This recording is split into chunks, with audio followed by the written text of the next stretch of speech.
Republicans care so much about the church, so much about Jesus, but we never hear them talking about this. The decline in church attendance over the years has went down from 70 starting in 2000 and then down to 47, almost cut in half just over that 20-year period. And if you think about it, around the 2000s, that's the first time we ever heard the church being used in an absolutely hateful way. That was the era of God hates Fs. And we're getting a 6% decline. Then Obama takes office, and then the Republicans who have infiltrated the church, they become racist.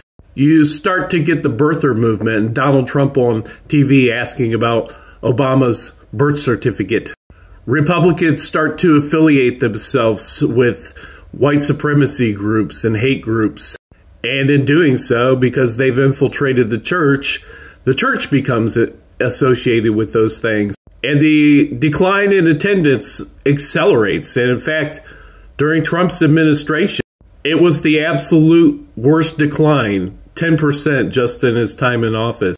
I really do believe that if the churches wouldn't allow their institutions to be used as vehicles of hate against women, LGBTQ, and allowed it to be a vehicle for white supremacists, that the Covenant school shooting wouldn't have happened.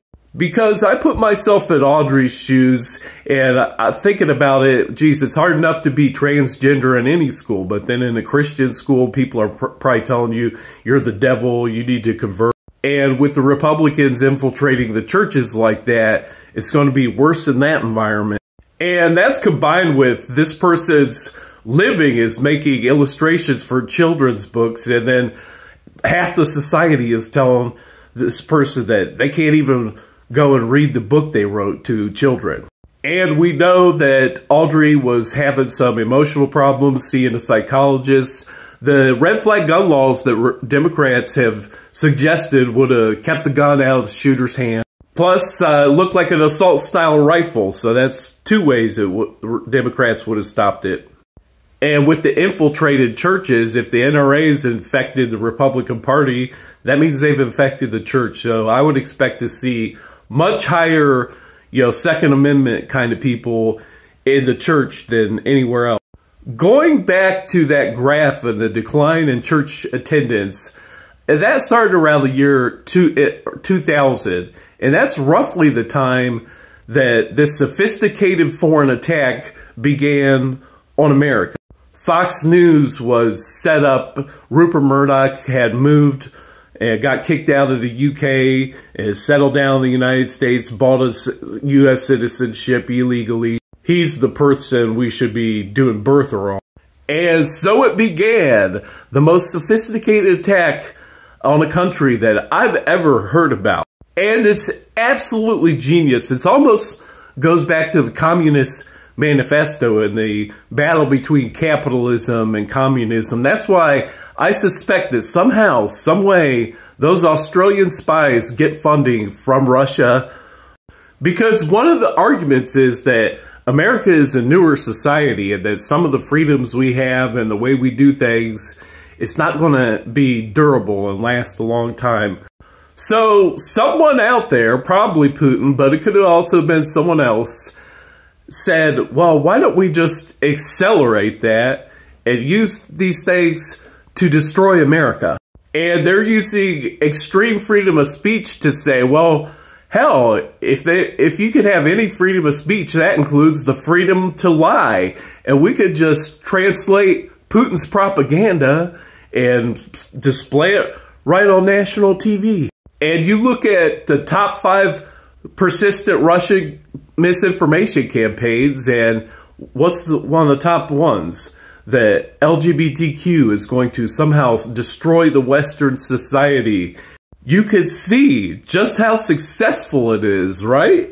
But I'm seeing overwhelming circumstantial evidence that the church was also weaponized too. They're using the churches as a type of money laundering. I've told you about how I was staying in a hotel down south, and there was some woman there being put up by the church who would have male visitors stopping by. And we've all seen the church around town where it's like mysteriously drug dealers are always walking down the road outside of it, right? And everybody knows that you just go to that area to get drugs. They like those churches. Tax-free, that's a great way to do some money laundering, isn't it? And it's so easy. You just have your pimps and dealers come in Sunday morning, drop their envelope in the thing. Wow, donations were great today. And that's how we see some preachers are having a year like $59 million. That ain't natural. And you could see the timing, those Russian narratives that they were pushing on Fox News. It was like completely synchronous with how all of a sudden the church people were yelling, God hates Fs. They use temptation to, like the devil would. They say, if you go with me and if you believe with me, it's cool to hate on LGBTQ. And I'll make you feel good because you can hate people because of their race. You could have xenophobia. You could believe that you're better than anyone else living in any country.